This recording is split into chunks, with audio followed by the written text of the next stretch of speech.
In a quiet village surrounded by green hills, lived a young man named Rayan. Rayan dreamed of becoming a great writer. His heart was full of stories, and his mind sparkled with imagination. But there was one problem: he never stayed consistent. One day, he would write 2 pages full of passion. The next day, he would stop. Another time, he started a journal, but after 3 days, he left it half empty. Weeks passed, months passed. His dream remained alive, but his actions were scattered like pieces of an unfinished puzzle. One evening, frustrated with himself, Rayan walked to the riverside. Sir, he saw an old craftsman slowly chiseling shapes into a huge rock. The old man worked patiently with a small, dull chisel, one tap at a time. Rayan was amazed. How can such a weak tool shape such a strong rock? He asked curiously. The old man smiled gently. I've been carving this rock for 2 years, 1 hour every day, he sighed. Ryan's eyes widened. 2 years? Didn't you get tired? Didn't you ever lose hope? The old man looked up with kind, wise eyes and he sighed.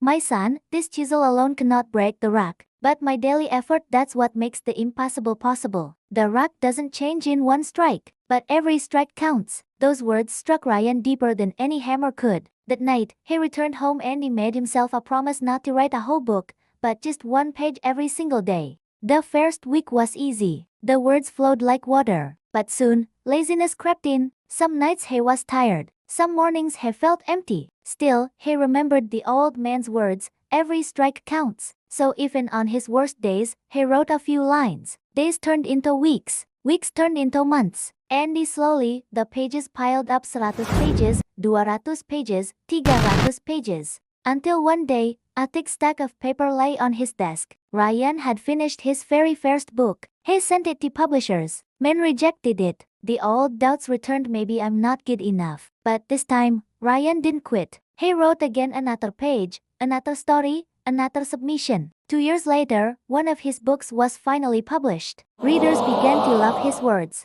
His stories inspired thousands. Rayan became known as the man who turned his dream into reality, 1 page at a time.